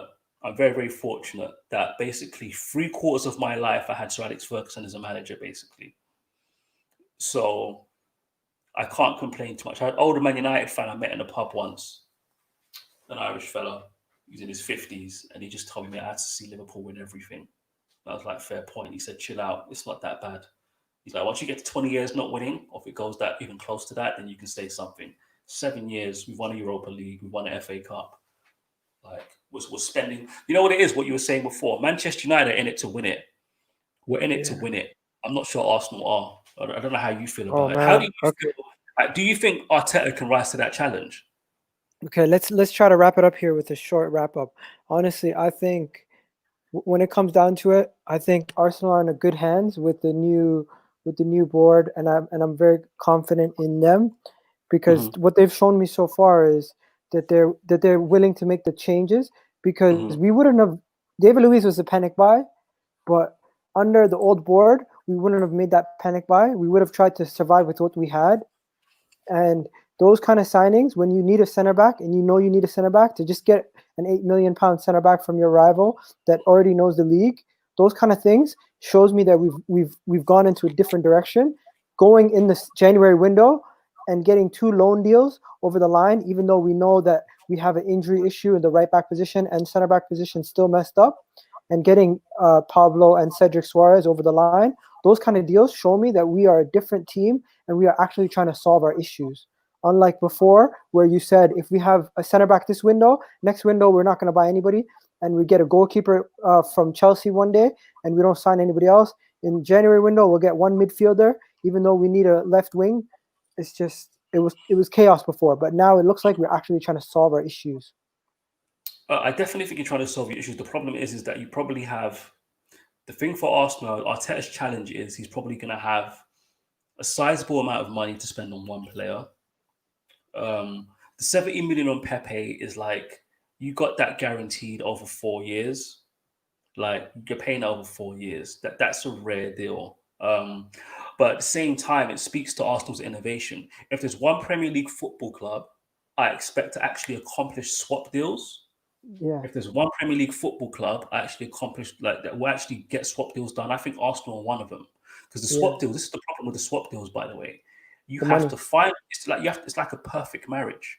You have to go to a club you want to buy from, and that club you identify you want to buy from has to be Yeah, interested in the players that you want. The players that you want have to not be on an inflated wages, yeah, and they have to want to go to that country or that team. true. And I don't know if you know about swap deals, but agents and players say, well, you're not paying a transfer fee. I don't care if it's COVID-19. You better up my wages, up my market value. Yeah, You're not paying a man. transfer Why can't they do what they do in the NBA? But that's just another No. sport. Football doesn't make any sense. Football finances are stupid. Football clubs would be more profitable and get more things done if agents only got a fee from wages of the players, and if football clubs weren't so secretive and petty and weren't trying to operate like the bloody Illuminati and actually dealt with each other. Football clubs rely on agents to do their deals. It's lazy. That's the way football works. You think Man United would just call Arsenal and be like, yo, look, can we do a deal? No, everybody's trying to save face. Everybody's trying to game each other. So they go through agents. That's why agents make the money that they make. But Yeah, in this you've current won over the crowd. You've But won that over being the said, crowd. well, what are they saying? Oh, Skills likes me now. I like Skills. Yeah. Skills is cool. Ruthless Skills, I like- Gunnar said, actually rate this guest. He talks a lot of sense for a United fan. Not many of them out there. I'm not. Listen, Man United fans are like every fan base. There are just some people that just. You know what it is with the Man United fan base? We're too reactive. We throw our toys out of the pram way too much. Like life is good, man. We're in it to win it. Like that's the reality of the situation. Look, my wife is literally opening the door to the office right now. Okay, So you gotta go. No problem, She's man. like, I'll put my finger up a second ago, and now she's got a door and a handle, basically telling me. Okay. So, No problem, man. Appreciate you coming on. Thank you. Let the people know where you're from, and then we're just gonna finish up.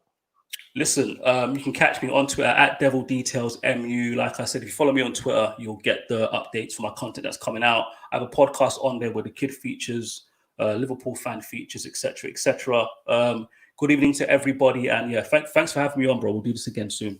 I appreciate it. All right, man. Later, man. All right, guys, that was it. That's it. Have yourselves a great day. Thank you for watching the channel. And remember, subscribe. If you hate Tottenham, subscribe. If you hate Tottenham, subscribe.